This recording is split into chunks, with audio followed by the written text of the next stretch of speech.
നമസ്കാരം. ഏവർക്കും post market റിപ്പോർട്ട്സുകളിലേക്ക് സ്വാഗതം. ഇന്ന് ജൂൺ 4. അങ്ങനെ ഇന്നലത്തെ പോലെ തന്നെ ഇന്നും ഇന്ത്യൻ മാർക്കറ്റ് ആദ്യ സെഷനിൽ ശക്തമായ വോൾട്ടാലിറ്റി പ്രകടിപ്പിച്ചെങ്കിലും ഉച്ചതിരിഞ്ഞ് മാർക്കറ്റിന് കൂൾ ഓഫ് ആകുവാനും സാധിച്ചു. മാത്രമല്ല ശക്തമായ ഗ്യാപ് ഡൗൺ ഓപ്പണിംഗിന് ശേഷം ഇന്നലത്തെ പോലെ തന്നെ ഇന്നും നേട്ടം തിരിച്ചുപിടിക്കുവാനുമായി, മാത്രമല്ല ഫ്ലാറ്റ് ആയിട്ടാണെങ്കിലും നിഫ്റ്റിക്ക് പോസിറ്റീവ് സെന്റിമെന്റ്സോടുകൂടി തന്നെ 23,400 എന്ന ലെവലിന് മുകളിലായിട്ട് ട്രേഡിംഗ് അവസാനിപ്പിക്കുവാനും സാധിച്ചു. എന്തെല്ലാം കാരണങ്ങൾ കൊണ്ടാണ് ഇന്ന് നമ്മുടെ മാർക്കറ്റിനെ ഫ്ലാറ്റ് ആയിട്ടാണെങ്കിലും പോസിറ്റീവ് സെന്റിമെന്റ്സോടുകൂടി വ്യാപാരം അവസാനിപ്പിക്കുവാൻ ഇടയാക്കിയതെന്ന് വിശദമായി തന്നെ നമുക്ക് ഈ വീഡിയോയിൽ പരിശോധിക്കാം. ലീഡിംഗ് ആയ എല്ലാ ഇൻഡസ്ട്രീസുകളിലും ശക്തമായ ഗ്യാപ് ഡൗൺ ഓപ്പണിംഗ് തന്നെയായിരുന്നു ഇന്ന് ലഭ്യമായിരുന്നതും. എങ്കിലും നിഫ്റ്റിക്ക് ഇന്ന് അതിന്റെ കീ സപ്പോർട്ട് ലെവലായ 23,250 എന്ന ലെവൽ ബ്രേക്ക് ചെയ്യേണ്ടതായിട്ട് വന്നെങ്കിലും ഉടനടി തന്നെ സപ്പോർട്ടും എടുക്കുവാൻ സാധിച്ചു. പിന്നീട് നഷ്ടങ്ങളൊക്കെ തിരിച്ചു പിടിച്ചെങ്കിലും ഇന്നത്തെ ട്രേഡിംഗ് സെഷനിലെ ഭൂരിഭാഗം സമയത്തും മാർക്കറ്റില് റേഞ്ച് ബൗണ്ട് ട്രേഡിംഗ് ആയിരുന്നു കാണുവാനായിട്ടും സാധിച്ചിരുന്നത്. എങ്കിലും അവസാന 15 മിനിറ്റില് നിഫ്റ്റിക്ക് 40-ലേറെ പോയിന്റുകളുടെ നേട്ടം കൈവരിക്കുവാനായെങ്കിലും വെയ്റ്റഡ് ആവറേജ് ക്ലോസിംഗ് വന്നപ്പോൾ ആകെ 10 പോയിന്റുകളുടെ നേട്ടം മാത്രമേ പ്രതിഫലിക്കുന്നുമുള്ളൂ.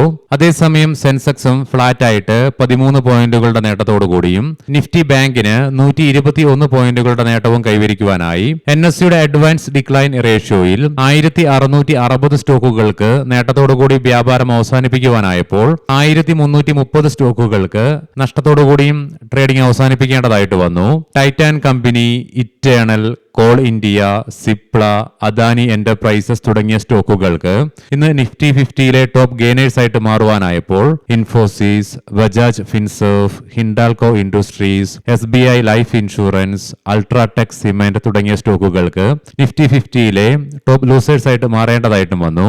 Consumer durables, capital goods, automobiles, pharmaceuticals, banking, energy തുടങ്ങിയ മേഖലകളിൽ ഇന്ന് വ്യക്തമായ ബൈയിങ് ഇൻട്രസ്റ്റ് വളരെ പ്രകടവുമായിരുന്നു. എന്നാൽ അതേസമയം IT, മെറ്റൽ തുടങ്ങിയ മേഖലകൾക്ക് വീക്ക്നെസ്സും ഇന്ന് നേരിടേണ്ടതായിട്ട് വന്നു. ഇന്ന് ഒരു ഘട്ടത്തിൽ 2% ഇടിവ് നിഫ്റ്റി ITയിൽ രേഖപ്പെടുത്തിയെങ്കിൽ കൂടിയിട്ടും നഷ്ടപ്പെട്ടു പോയ പോയിന്റുകളുടെ ഭൂരിഭാഗം തിരിച്ചുപിടിക്കുവാനുമായി നിഫ്റ്റി ITയെ സംബന്ധിച്ചിടത്തോളം. മാത്രമല്ല ഇന്ന് IT, മെറ്റൽ മേഖലയിൽ ഉടലെടുത്ത വീക്ക്നെസ് കൊണ്ട് തന്നെയാണ് ബെഞ്ച് മാർക്ക് ഇൻഡസ്ട്രീസുകൾക്ക് ശക്തമായ റേഞ്ച് ബൗണ്ട് ട്രേഡിംഗും കാഴ്ചവെക്കേണ്ടതായിട്ടും വന്നത്. അതേസമയം ബോർഡർ മാർക്കറ്റ്സുകൾക്ക് ബെഞ്ച് മാർക്ക് ഇൻഡസ്ട്രീസുകളെ മറികടന്നുകൊണ്ടുള്ള മികച്ച ഒരു പ്രകടനം ഇന്ന് കാഴ്ചവെക്കുവാനുമായി നിഫ്റ്റി മിഡ് ക്യാപ്പിന് 0.7%, നിഫ്റ്റി സ്മോൾ ക്യാപ്പിന് 0.6% നേട്ടവും കൈവരിച്ചു. ഇന്ത്യൻ രൂപയ്ക്ക് US ഡോളറിനെതിരെ ഇന്നലത്തെ ക്ലോസിംഗ് ലെവലിൽ നിന്നും 6 പൈസയുടെ നേരിയ നഷ്ടത്തോടുകൂടി 95.79 എന്ന ലെവലിലായിട്ടാണ് ക്ലോസിംഗും രേഖപ്പെടുത്തുവാനായത്. വെസ്റ്റ് ഏഷ്യൻ പ്രശ്നങ്ങൾ ആരംഭിച്ച് 3 മാസങ്ങൾ പിന്നിടുമ്പോൾ എണ്ണയുടെ വിലയിലുണ്ടാകുന്ന ശക്തമായ ഉയർച്ചയെ തുടർന്ന് ഇന്ത്യയിൽ EV സെക്ടറിൽ ബൂം നടക്കുന്നു എന്നുള്ള റിപ്പോർട്ട്സ് ആണ് വരുന്നത്. മാത്രമല്ല സബ്സിഡികൾ വെട്ടിക്കുറച്ചെങ്കിലും EV വാഹനങ്ങളുടെ പുതിയ രജിസ്ട്രേഷനിൽ 70% ഉയർച്ച രേഖപ്പെടുത്തിയതായിട്ട് ബേൺസ്റ്റീൻ റിപ്പോർട്ട് ചെയ്യുന്നുമുണ്ട്. മെയ് മാസം മാത്രം ഏകദേശം ഇന്ത്യയിൽ 1,90,000 EV വാഹനങ്ങളാണ് രജിസ്റ്റർ ചെയ്യപ്പെട്ടതും. ഇന്ന് രാവിലെ നമ്മൾ പ്രീ മാർക്കറ്റ് റിപ്പോർട്ട്സിൽ കണ്ടിരുന്നു ഏകദേശം 20,000 കോടി ഇന്ത്യൻ രൂപയ്ക്ക് ഇന്ത്യ ഗവൺമെന്റ് ഡ്രോണുകൾ 18 മാസങ്ങൾക്കും 24 മാസങ്ങൾക്കും ഉള്ളിൽ വാങ്ങിക്കൂട്ടാനുള്ള പദ്ധതിയാണ് ഇടുന്നുവെന്നുള്ള റിപ്പോർട്ട്സ് ആണ് കാണുകയും ഉണ്ടായത്. ഇതിനെ തുടർന്ന് ഇന്ന് ഇന്ത്യൻ ഡ്രോൺ സ്റ്റോക്കുകളായ സെൻ ടെക്നോളജീസിലും ഐഡിയ ഫോർജിലും ശക്തമായ നേട്ടവും കൈവരിക്കുവാനായി. ഇന്നലെ മുതൽ RBI ഗവർണറുടെ നേതൃത്വത്തിൽ ആരംഭിച്ച മോണിറ്ററി പോളിസിയുടെ ഔട്ട്കം നാളെ രാവിലെ ഏകദേശം 10 മണിയോടുകൂടി തന്നെ വരികയും ചെയ്യും. മാർക്കറ്റും അനലിസ്റ്റുകളും എക്സ്പേർട്ടുകളൊക്കെ വെച്ച് പുലർത്തുന്ന അഭിപ്രായം സ്റ്റഡിയായിട്ട് തന്നെയാണ് ഇൻട്രസ്റ്റ് റേറ്റ് നിലനിർത്താനുള്ള സാധ്യതകൾ ഏറെയും. എങ്കിലും RBI ഗവർണറുടെ ഭാഗത്ത് നിന്നും വരാൻ പോകുന്ന സ്റ്റേറ്റ്മെന്റുകൾ കീനായിട്ട് തന്നെ വാച്ച് ചെയ്യേണ്ടിയിരിക്കുന്നു. കാരണം ജൂൺ മാസത്തെ പോളിസിയിൽ ഇൻട്രസ്റ്റ് റേറ്റ് വർദ്ധിപ്പിച്ചില്ലെങ്കിലും വരാൻ പോകുന്ന ജൂലൈ, ഓഗസ്റ്റ് മാസത്തെ മീറ്റിംഗുകളെ കുറിച്ചുള്ള അവരുടെ വിലയിരുത്തലുകളും സസൂക്ഷ്മം തന്നെ നോക്കിക്കാണേണ്ടതായിട്ടുമുണ്ട്. ഇന്ന് വന്ന റിപ്പോർട്ട് പ്രകാരം തുടർച്ചയായി 3ാമത്തെ മാസവും മെയ് മാസത്തില് വിദേശ ധനകാര്യ സ്ഥാപനങ്ങൾ ഇന്ത്യൻ ഫിനാൻഷ്യൽ സ്റ്റോക്കുകളിൽ നിന്നും 23,141 കോടി രൂപയ്ക്ക് വിറ്റിറങ്ങുകയാണ് ചെയ്തത്. വിദഗ്ധ ബാങ്കേഴ്സിന്റെ അഭിപ്രായ പ്രകാരം ഇന്ത്യൻ രൂപയുടെ മൂല്യം US ഡോളറിനെതിരെ ഇടിയാതെ നിലനിർത്തുവാനായിട്ട് RBI എടുത്ത മെഷേഴ്സ് മാത്രം പോരാ, വിദേശ ധനകാര്യ സ്ഥാപനങ്ങളുടെ ഇന്ത്യയിലേക്കുള്ള തിരിച്ചുവരവ് ഉറപ്പുവരുത്തിയെങ്കിൽ മാത്രമേ ഇന്ത്യൻ രൂപയെ പിടിച്ചു നിർത്തുവാനാകൂ എന്നുള്ള അഭിപ്രായമാണ് അവർ പങ്കുവയ്ക്കുകയും ചെയ്തത്. ഇനി നമുക്ക് നാളെ RBI മോണിറ്ററി പോളിസി ഔട്ട്കം വരാനിരിക്കെ എന്തെല്ലാം കാരണങ്ങളാണ് ഇന്ന് നമ്മുടെ മാർക്കറ്റിനെ ഫ്ലാറ്റ് ആയിട്ടാണെങ്കിലും പോസിറ്റീവ് സെന്റിമെന്റ്സോട് കൂടി ട്രേഡിംഗ് അവസാനിപ്പിക്കുവാൻ ഇടയാക്കിയതെന്ന് വിശദമായി തന്നെ പരിശോധിക്കാം.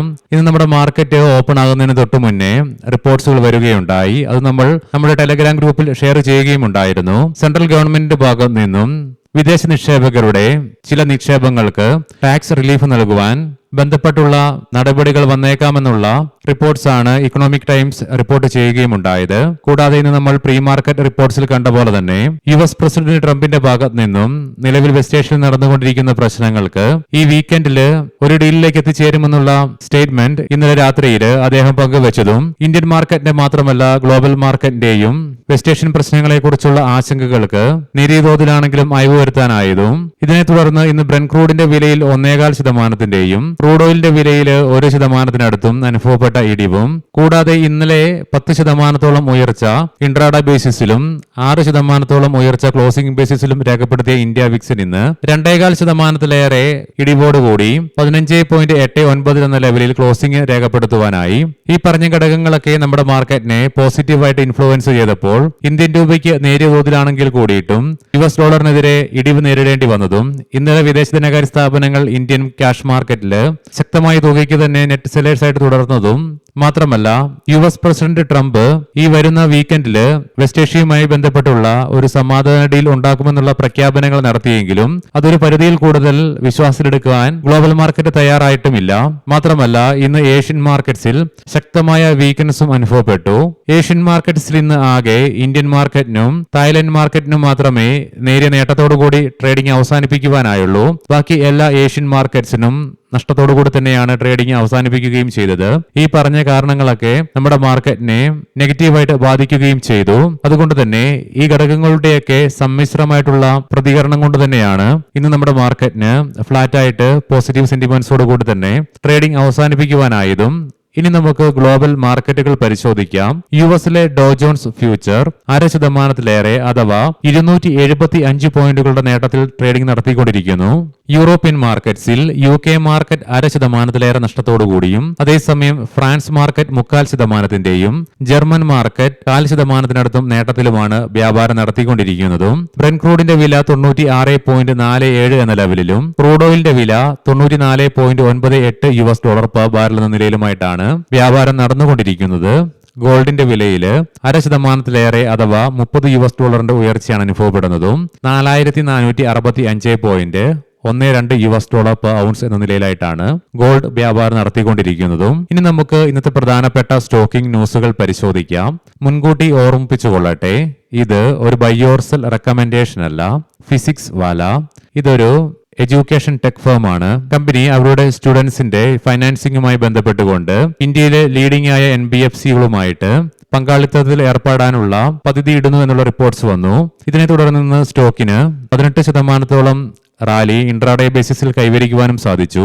മാരുതി സുസുക്കി ഫ്ലക്സ് ഇന്ധനം ഉപയോഗിക്കുന്ന വാഗണർ R ഇന്ന് കമ്പനി ലോഞ്ച് ചെയ്തു. ബിബ്ഹോർ സ്റ്റീൽ ട്യൂബ്സ് കമ്പനിയുടെ സമ്പൂർണ്ണ ഉടമസ്ഥതയിലുള്ള അനുബന്ധ സ്ഥാപനമായ വിയോം സ്റ്റീൽ ഇൻഫ്ര പ്രൈവറ്റ് ലിമിറ്റഡിന്റെ കമ്പനിയുമായിട്ടുള്ള സംയോജനത്തിന് ബോർഡ് അംഗീകാരം നൽകി. ഏഞ്ചൽ 1 മെയ് മാസത്തെ ഡേറ്റയില് കമ്പനിയുടെ ക്ലയന്റ് ബേസില് മന്ത് ഓൺ മന്ത് ബേസിസിൽ 1%, ഇയർ ഓൺ ഇയർ ബേസിസിൽ 19% ഉയർച്ച രേഖപ്പെടുത്തി.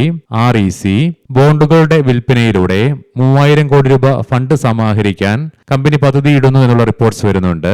L&T തമിഴ്നാട് മുഖ്യമന്ത്രി ശ്രീ വിജയ് 3 പദ്ധതികൾക്കായിട്ട് L&Tയുമായിട്ട് 18,600 കോടി രൂപയുടെ ധാരണാപത്രത്തിൽ ഒപ്പുവെച്ചു. South west pinnacle coal gold പ്രൊജക്ടുകൾക്കായിട്ട് 21.53 കോടി രൂപയുടെ ഓർഡർ കമ്പനിക്ക് ലഭിച്ചു.